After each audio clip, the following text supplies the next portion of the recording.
You can watch the best parts of this series at MedCircle.com. Double board certified psychiatrist Dr. Dr Sportelli has treated ADHD in patients of almost every age. He's seen it all, and he's here to share his expertise in MedCircle's series, Navigating the Ambiguity of ADHD. Dr. Sportelli is going to be your best friend when it comes to learning about ADD and ADHD. They're related, who knew? Dr. Sportelli, thanks for being here today. Thanks so much for having me here. Such an important topic, and I'm so happy to clear anything up for you. Now, you are double board certified in adult and adolescent You got it. psychiatry. Yeah, so that's a subspecialty of medicine, basically. So I'm a medical doctor, and my specialty is adult psychiatry, which I did training in after medical school. And then I did fellowship in child and adolescent psychiatry, which focuses on the age of, I guess, infancy and up, right? And you're not very attractive, which is unfortunate, because otherwise you would be like this full package guy. Did I blush? You're just not blessed with good looks. I think I just blushed. I think you just. Okay, so I want to get this is what we got to talk about, the important stuff first. So ADHD is something that is thrown around a lot. Yeah. Even off camera before we started chatting, you said, all right, so we were talking about what we were going to talk about. You said ADD and ADHD, and I go, are those even the same thing? People don't even know. So what is ADHD? So ADHD stands for Attention Deficit Hyperactivity Disorder, and that's the main heading, right? Basically, ADHD is a chronic problem. It's chronic inability to maintain attention and focus with potentially some impulsivity and hyperactivity, so much so, Kyle, that it affects your day-to-day life tremendously. That's it in a nutshell, basically. All right, and what made you decide to specialize in that specifically? Well, I deal with kids a lot, and what you start to notice is when you're dealing with children, you see a lot of behavioral problems, and parents will bring their kids to you because they just don't know what to do anymore, because they're having trouble at school and having trouble at home, and they're having all these behavioral issues. And I just felt as though it's so important to get the proper diagnosis to treat these kids.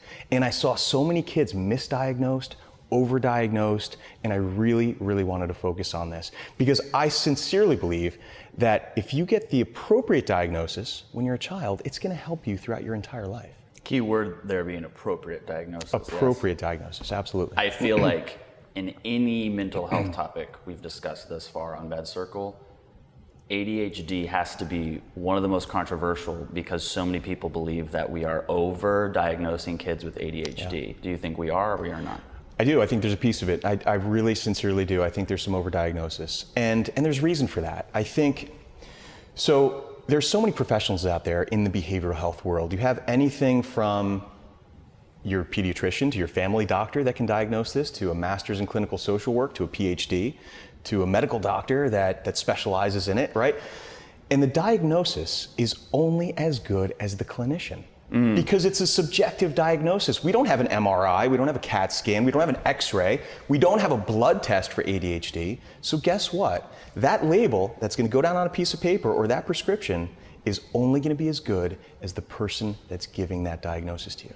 And through this series, we're gonna talk about more in detail what ADHD is and is not, what perhaps causes it, the treatments and all that. But do you think people are going in to their psychiatrist telling them, I'm having trouble focusing, just so that they can get a prescription that makes them feel good? Yeah. The short answer is yes. And the reason why is because unfortunately stimulants, which is one of the treatments of ADHD, is addictive, and it does make people feel better. It can give certain people a buzz. Not only that, all right, forget about the stimulant-seeking behavior, but I think people do tend to jump to the conclusion that they have ADHD when they're just frustrated. Yeah. I can't handle my kids, I can't handle my job. I have ADHD, I'm going to get something for this. Yeah. Right?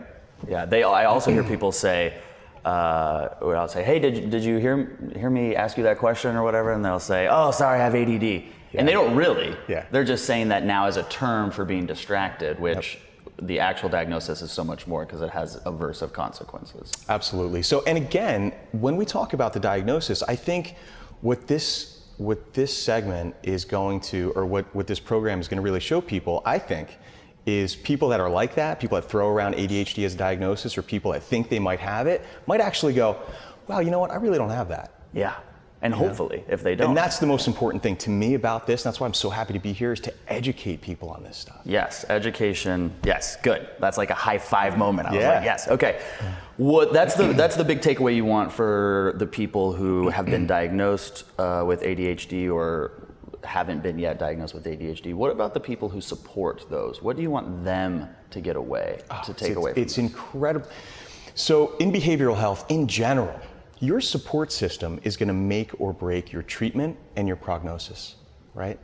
So if your family, especially if we're talking about children here, your parents and caregivers, if they understand the diagnosis, if they understand the treatment, if they understand the collaborative efforts with teachers and administrators and counselors, if they understand that well, and you have that foundation under you, you are going to do better. Yeah. You're just going to do better. And what would be a one big takeaway, just the general, you don't have to go into details on what supporters of those with ADHD will get from the series? They're going to understand that there's nothing wrong with your child. They just think differently. I love that. There's nothing wrong with your child. They just think differently. And thinking differently often, people who think differently often become the most influential people in the entire world, baby. I like it. It's okay. important to think outside the box. Yes. All right, this series is going to be so fantastic. Dr. Sportelli is here to get you informed and educated on all things ADHD. Thanks for watching. Your next step is to go to MedCircle.com and finish watching this series. There you can also access other series and get actionable advice and simple explanations. Continue your mental health journey at MedCircle.com, and I'll see you there.